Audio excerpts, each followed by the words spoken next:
Hello everyone, I am JG1 Barton, and in this video we will be going over my first fight of 2019. I did get a request to do a commentary on that video, so here it is. To begin, this situation is that I'm flying by myself. I have no one on comms and no one in the area that I'm coordinating with at the moment. After takeoff, I did notice that there was a message that our forward airfield was under attack, so I decided to go over and check that area out. However, since I'm alone, I didn't want to come in right down low where you might be able to identify and attack ground attack aircraft easily. I wanted to come in at medium altitude to make sure that if anyone was in the area, I was the one who had the altitude advantage. So right after I got on station, I looked around and I didn't see anyone. The airfield wasn't really under attack. However, a couple minutes went by and I noticed that there was someone distant on my 6 co-alt, so I decided to put my nose up and get some altitude to make sure that if this was a bandit, I was going to be able to get an altitude advantage on him.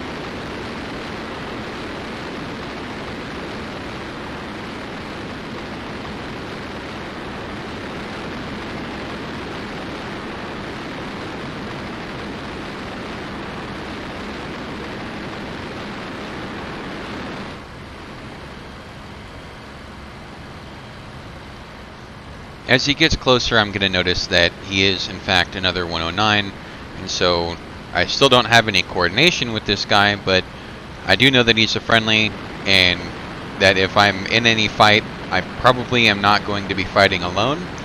But considering that we're both 109s and that most of these guys are going to be coming in at low altitude, I decided I need to put my nose back down because I've gained over 1,000 meters, almost 1,500 meters from my roughly 4,000 meter patrol point. And so I want to get my nose back down and get down to an area where I'll be able to search around on the deck a little bit better. Because from 5,000, or especially 5,500 meters, it's really hard to notice anyone that's coming in low. It's hard enough at 4,000 meters. And I noticed that there's a bomb explosion in the middle of the airfield, so I'm going to roll over and begin my dive in. And I'm looking for the enemy aircraft that dropped that bomb. I do end up locating him. I've located the enemy bomber. He's already crossed the forest. He's moving in the direction of his own territory, and from the distance that I'm at, he's going to be able to make some good progress to get there, especially how long it's going to take me to dump the energy that I have in order to make a good attack on him. However, I'm really looking for enemy escorts because it's fairly unlikely that he came in by himself. The last thing I want to do here is give up my energy advantage and dive underneath enemy fighters and end up at a disadvantage. So as we descend, we're going to keep our eyes out for any other contacts that might be higher up. And those higher contacts are a bigger threat to us, and they're also an easier target because they're closer.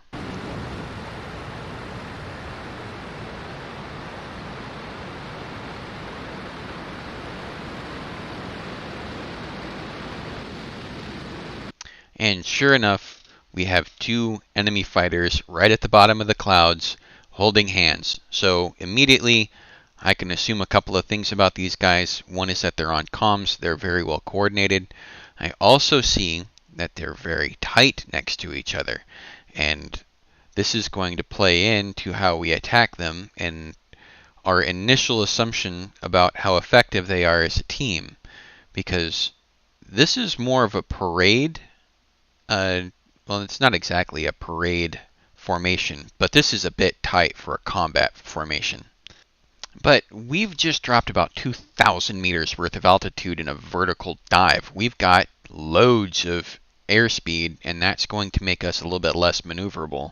So what I'm going to do here is note their direction, and I'm going to turn towards their high 6, and I'm going to pull my nose up and try and set up a perch in their blind spot. Admittedly, I could have made this a little bit more aggressive, keeping my nose lower and my turn flatter to make sure that I didn't get this much separation, but I wanted to be conservative and make sure that if they saw me, they didn't reverse and spoil my shot.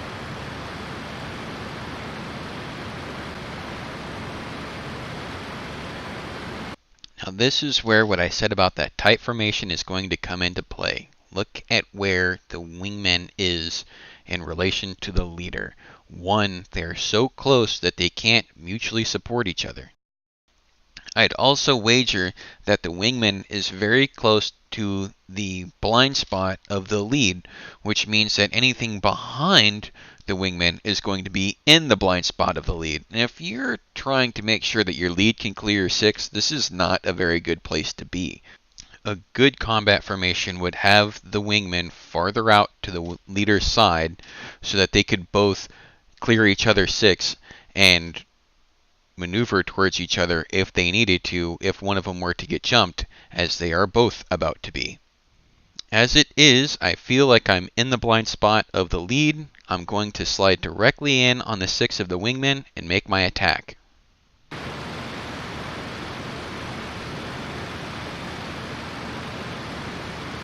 Now I've noticed that they've banked slightly to the left and are coming around in a left-hand turn, but is the lead banking his plane so he can check further into the blind spot? Does he see me? This means that I'm going to make sure that I take my shot whenever I get it. I'm going to go ahead and put my crosshair on the wingman and shoot while I still have the ability before they break. I take the shot, get one hit, getting a fuel leak in the wingman. He breaks hard. The lead starts to break up and away. I start to push him, but now I'm going to go ahead and extend. As I do, I notice that he might be able to get a long shot on me if I continued vertically, so I'm going to go ahead and extend horizontally and use my climb rate to get away from him.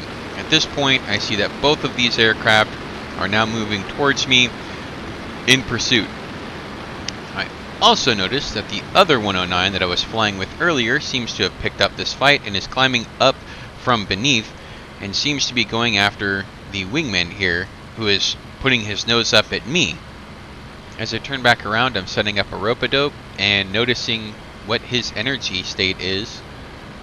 And I was actually very surprised that he was able to get this kind of altitude up on me, although when he got to the top he didn't have anywhere near as much energy as I did.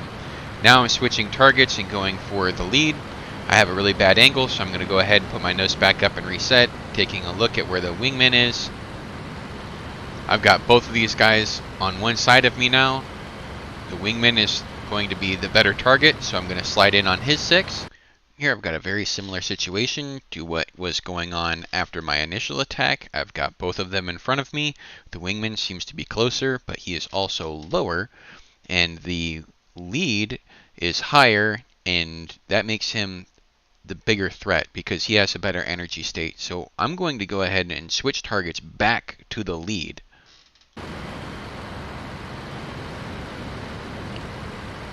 I'd have to ask you to forgive my atrocious gunnery here.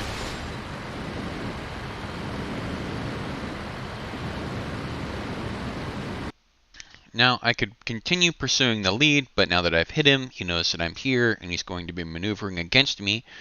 But the wingman has got his tail turned to me. I'm in his blind spot. He's likely occupied with the other 109. He has no idea that I'm there. So I'm going to go ahead and take him as my target because he's going to be the easier one to shoot at, being that he's going to be less likely to maneuver against me. And in this kind of a situation where you have multiple bandits, it's not which specific bandit you can kill, but rather just killing any of them to give you the better numbers advantage as quickly as possible. I'm not even sure if I get a hit here, but as I come through, I'm pushing his 6 and I'm also looking for that lead, and I'm probably going to end up switching back towards him. At this point, I know that he's attacking me, but he doesn't have the angle. I do have my position on the wingman, so I'm going to go ahead and take another shot here. And as I come back around to the left, I'm going to be looking for that lead again, and here he comes. He's got a really high angle, so I'm going to ignore him, continue to shoot at the wingman, and as he stalled it, I'm going to go ahead and go back towards the lead. And at this point, the wingman, who had just stalled, is going to attack me, and I had no idea that he had the amount of energy that would be required to get his nose up and on me. But if you'll notice, there's a couple of bullets that go whizzing by my head, and then I get hit. So at this point, I'm thinking that this might actually be a third person in this fight. So I'm going to go ahead and exit. I'm going to put my nose down, and I'm going to extend away and look for any other fighters in the area. And I want to get good situational awareness because I don't really know what's going on. And I see that both of these guys are attacking the other 109 over here. So it is still a 2 versus 2. Well, now it's a 2 versus 1 until I come back around, which I'm going to do. And now I'm going to take this time to try and sneak in on one of them, whichever one gives me the best target the soonest. And at this point, it seems to be this tail end guy, but I'm also going to watch the other two up front. So the 109 is under attack from the wingman, but he's also attacking the lead, who's my target. So I'm going to switch and attack the wingman as he comes across, and I happen to get a lucky high angle shot there. And I'm going to go ahead and sladdle up on his 6 before blowing through. At this point, I'm going to be switching back and forth between these guys because I don't want to saddle up on any of them and give the other guy a shot on me and the ability to saddle up on me. So I'm going to take my pot shots at whoever I can get, hopefully get a critical hit, a pilot kill, or a shot to an engine, get one of these guys disabled. But I'm not going to get into a real turn fight with any of them because I don't want to leave myself vulnerable. I'll let the other 109 do that.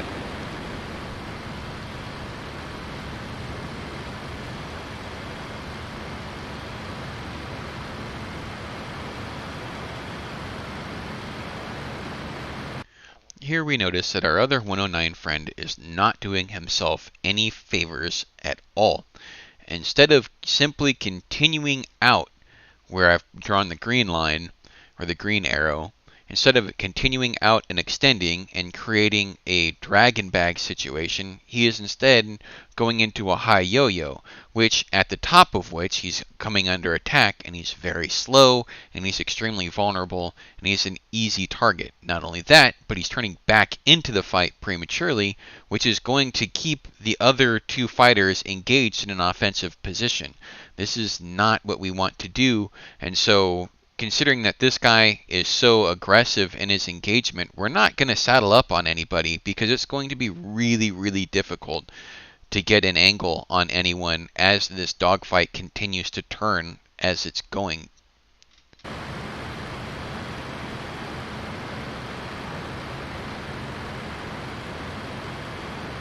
Now we've got another decision to make. Who do we attack? Because we have both of them right in front of us. Now, it would be obvious to go after the wingman, who's low and right in front of us, very close. We've got a better angle on him.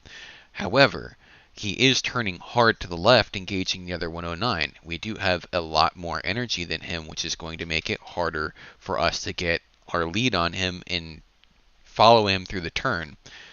Not only that, but the other one has more altitude and more energy, and pursuing the wingman would give us would make us a target for the lead. So at this point, I'm going to say to hell with it with the wingman, and I'm going to pull my nose up and engage the lead because he is the bigger threat to me personally. And my tail is the one that I'm looking out after here in this fight. If I get the opportunity to save the other 109, good. But right now, I just want to make sure that I'm not putting myself in any vulnerable position. This even overrides the fact that I have a better angle at the wingman than I do at the lead. I'm almost certain that I'm not going to get a shot at all at the lead, but that doesn't matter. I just want to make sure that I'm not vulnerable to attack from him. And so that's where we're going to go up.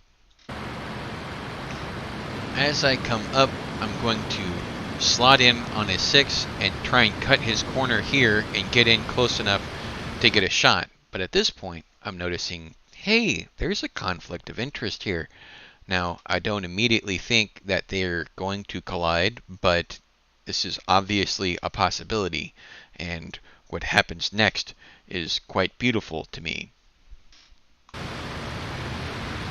Both enemy pilots are killed instantly in a mid-air collision, and even the BF-109 was close enough that he got injured in that, but I did get credit for both kills. Thank you guys very much for watching. I'll see you next time.